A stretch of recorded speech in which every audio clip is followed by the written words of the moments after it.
안녕하세요. 글 읽어주는 남자 정산 이단원입니다.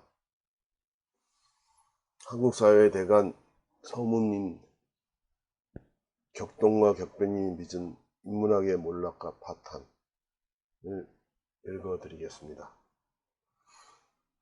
이런저런 문제점들이 오랜 세월 누적되면 언젠가는 폭발하는 때가 온다. 동서고금의 명제이자 진리이다. 다만 각 주체의 대응 능력과 방식에 따라 지연되거나 정도와 강도의 차이가 있다. 각 주체의 대응 능력은 곧 자정 능력이다. 이 자정 능력은 지배층이나 피지배층이 기득권에 대해 어떻게 대응하고 처리하느냐에 달려있다.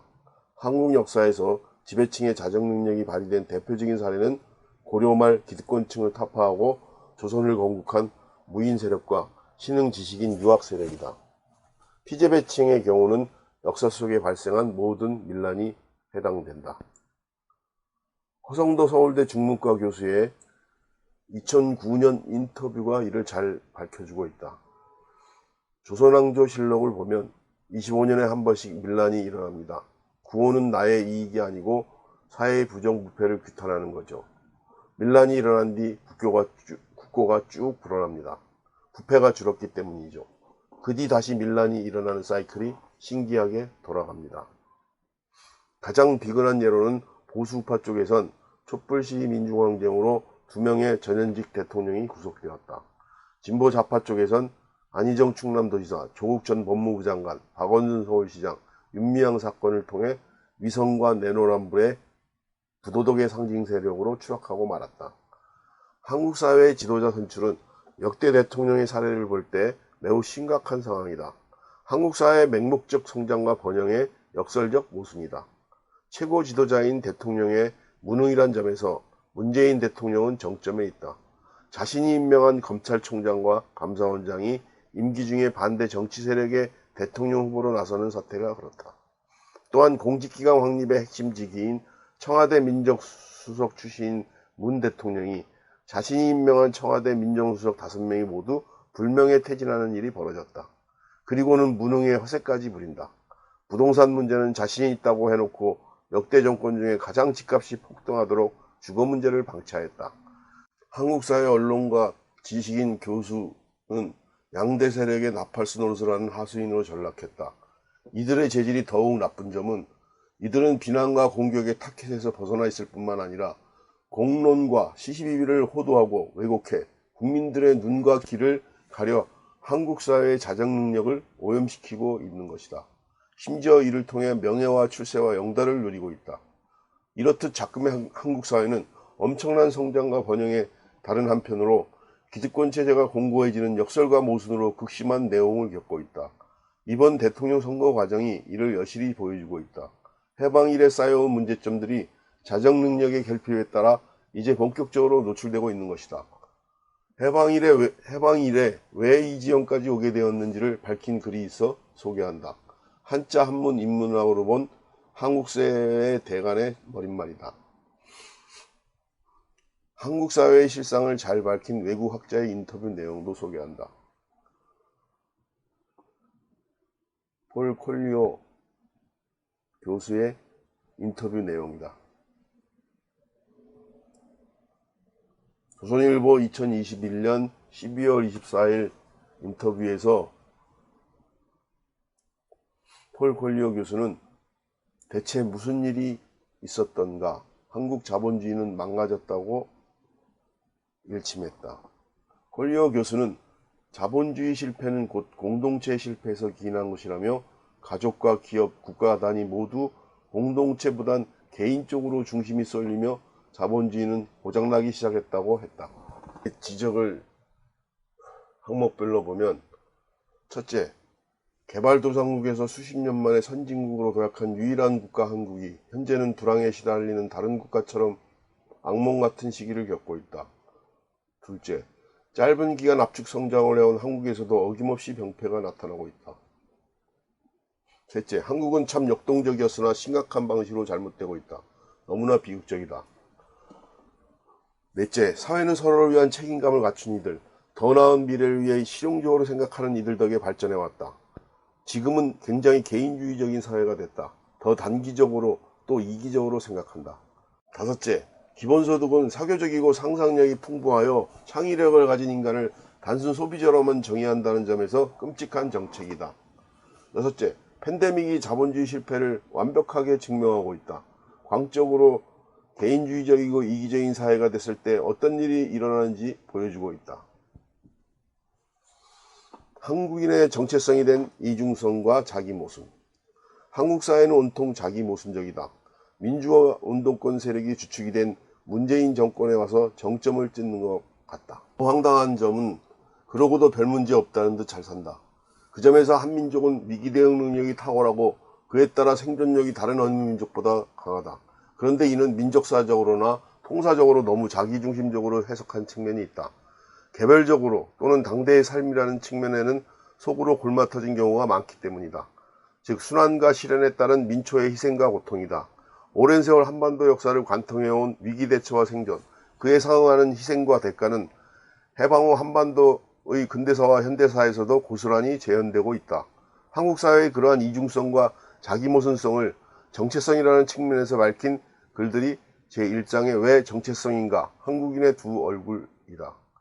인간과 인류 사회는 애초부터 이중성과 자기모순이 내재해 있다고 치부하면 그만일 수도 있으나 문제는 한민족이 유달리 심한 편이라는 점이다. 가장 비근한 사례로는 세계에서 가장 성공한 나라로 꼽히는 우리나라의 자살률이 통계가 작성된 2003년 이래 OECD 국가 중 17년간 부동의 1위란 점이다. 제2장의 자살은 사회적 타살이다 글 참조. 근래에는 출산율이 OECD 꼴찌를 넘어 세계 200여 나라 중 꼴찌 수준이다. 웰빙 지수에 대한 미국 갤럽의 조사 결과 한국은 145개국 중 117이다. JTBC 2015년 6월 25일 방영. 한국은 GDP 1000억 달러 대비 특허 출원이 7,777건으로 세계 1위이나 잠자는 미활용 특허가 42.8%에 달한다. 2021년 정부 출연 연구기관의 384건 특허 중 58.8%가 5, 6등급으로 장롱 특허이다. 김용래 특허청장은 한국은 세계 1위 수준의 GDP 대비 R&D 예산 투자와 인구수 대비 연구 인력이 있으나 성과는 저조하다고 말했다. 소위 코리아 R&D 패러독스다. 기적을 이룬 나라, 기쁨을 이룬 나라. 이 수치들은 한국 사회의 이중성과 자기모순성을 적나라하게 보여준다. 문제는 세계에서 가장 성공한 나라와 세계에서 가장 불행한 사회가 공존하는 이 모순과 이중성도 이상한 현상이지만 이를 제대로 설명하는 지식인이 없는 것 또한 이상한 일이다. 영국 출신의 한국 주재기자와 한국대학의 미국인 교수의 책 제목인 기적을 이룬 나라, 기쁨을 이룬 나라와 한국인만 모르는 대한민국이 더 잘 표현하였다. 그 점에서 우리나라 인문학은 파탄났다 해도 과언이 아니다. 모두 그래서 먼저 이 점을 밝혔다. 번영과 성장, 성공의 이면에 숨겨진 절차와 과정, 그리고 수단과 방법을 희생시킨 대가이다. 즉 양면성과 상호모순이다. 우리나라는 편법과 불법, 위법과 탈법을 해서라도 누구나 성공하고 싶어한다. 성공을 부러워하면서도 성공한 자를 존경하지는 않는다. 과정과 결과가 수단과 목적이 부조화와 불일치를 이루는 현상이다. 이는 정상이 아니다. 일그러진 사회 규범이자 왜곡된 가치관이다. 이에는 현실과 타협해 합류하거나 방치 내지는 방조해온 인문학 분야의 지식인 집단인 학계 언론계의 책임이 크다. 한국 사회의 지식인들이 얼마나 부실한지를 밝혔다. 특히 한자 한문 인문학 분야의 오류와 왜곡 실태를 제3, 4, 5장에서 집중적으로 밝혔다. 편법과 불법, 위법과 탈법, 오류와 왜곡, 이중성과 자기모순으로 인한 대가 중 하나가 공동체 사회 규범의 붕괴이다. 성공과 번영의 이면에 있는 불행과 비극의 또 다른 얼굴이다. 일상 속에서 가장 쉽게 접하는 사례는 기초질서의 파괴와 극심한 이기주의다. 엘리베이터나 지하철 등에서 사람이 내리기도 전에 밀치면서까지 먼저 올라타는가 하면 대형 매장에서 자기 볼일 보느라 통행방해를 아랑곳하지 않고 자신의 카트를 아무렇게나 놔둔다. 승용차든 트럭이든 버스든 운전 문화의 난폭성과 불법성과 일방성은 널리 알려진 사실이다. 도로변 상가의 1층 자영업자들은 인도를 침범해 보행자의 통행을 방해하면서까지 자신의 장비와 광고물과 판매품 등을 진열 전시해 놓는다. 이는 단순한 차원의 일탈적인 행위가 아니다. 그러한 행위에 대해서 잘못이라는 인식 자체를 하지 않거나 못하기 때문이다. 반면에 자신이 역으로 불평과 피해를 보면 난리 법석을 떤다.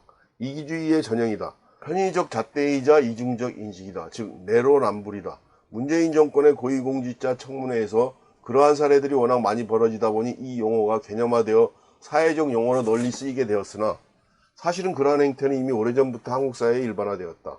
정도와 강도의 차이지 한국 사회에 속한 대부분이 이에 해당하기 때문이다. 실정법이나 사회규범을 위반해 적발될 경우 잘못에 대한 반성보다는 재수없이 걸렸다는 사고방식이 그렇다. 물론 일반 국민들에게서 일어나는 사회규범 붕괴의 원인과 배경, 즉 원천적인 책임은 공공 분야에서의 멸사봉공이 아닌 멸공공사적 부정부패 비리가 전제되어 있다. 제2장의 글들에서 상세히 다루었다. 과거 어느 집권세력보다 도덕성과 정당성을 내세웠던 문재인 진보좌파 집권세력이 독성과 오만, 무능과 위선적 행태들을 여지없이 다 드러냄으로써 한국 사회의 이중성과 자기모순은 이제 다 벌거벗은 셈이다. 그동안 그들이 보여준 상식적으로 이해가지 않는 후안무치한 행태와 강변은 다 이러한 한국 사회의 풍토로부터 비롯된 것이다. 그 점에서 이러한 상황이 조성되기까지는 보수 우파에게도 1차적인 책임이 있다. 그들은 과거 집권세력으로서 성장과 번영의 공로가 있지만 동시에 사회규범 붕괴의 당사자이기도 하기 때문이다. 이는 공과의 이중성에, 즉 양면성에 해당한다. 따라서 한국 사회를 이해하고 설명하는데 이중성과 자기모순은 핵심 용어이다. 한국 사회에서는 그 자체가 중요한 생존수단이었기 때문이다. 문제는 단순히 목숨만 유지하는 차원이 아니라 생존수단의 개념이 번영과 성장의 성공수단으로까지 변질된 점이다. 서구 선진국의 경우 국민소득이 양적인 측면에서 1만 달러를 지나 2만 달러, 3만 달러로 증가하면 삶의 질적 수준과 양태가 달라진다. 절차와 과정, 수단과 방법이라는 사회 규범에 있어서도 공공성과 공익성이 강화된다. 그런데 우리나라는 국민소득이 3만 달러가 되어도 여전히 1차원적인 생존수단 방식과 수준에 머물러 있다. 앞서 언급한 국민소득 4배 증가와 국민행복이 비례하지 않는 이유이기도 하다. 지금까지 제기한 이런 등등의 문제로 한국 사회가 직면한 가장 심각한 문제는 불신이다. 이 불신 현상은 개인으로부터 사회, 정부에 이르기까지 해당되지 않는 분야와 영역이 없을 정도이다. 한국 사회의 오류와 왜곡 현상이 자정 능력에 의해 교정이나 수정되지 않고 누적되면서 생긴 것이다. 한국 사회의 불신 현상의 정점에 정치 권력이 있다. 그 배후에는 지식인 집단이라 일컫는 학계와 언론이 있다. 옆 도표에서 보다시피 우리나라 국회는 소위 가성비, 가격 대비 성능에 있어서 OECD 국가들에 비해 50 내지 70분의 1 수준이다. 한국 사회 최상위 포식자인 이들은 성장과 번영을 갉아먹는 존재로 전락하고 말았다. 이들은 국민소득 4배라는 한국 사회의 성장과 번영의 최고 수혜자이자 기득권자이다. 다른 한편 역설적으로 국민 불행의 원인 제공자이기도 하다. 의학적 오진이 질병을 악화시키듯 한국 인문학의 오류와 왜곡은 한국 사회의 병을 고질병으로 만들었다. 인문학 처방은 장님 코끼리 만지기식의 중구난방이다. 이에 한국 사회는 마침내 변곡점이자 임계점에 이른 듯하다. 이 책은 이를 규명하는 글들을 모아놓았다. 진단부터 올바로 하자는 취지이다. 그동안 꾸준히 새로운 모색도 해왔다. 아래 사진은 우리 부부가 직접 젖을 편집해 발행한 책들이다. 이 책들을 바탕으로 한자 한문 인문학으로 본 한국 사회 대간이 나왔음을 밝혀둔다.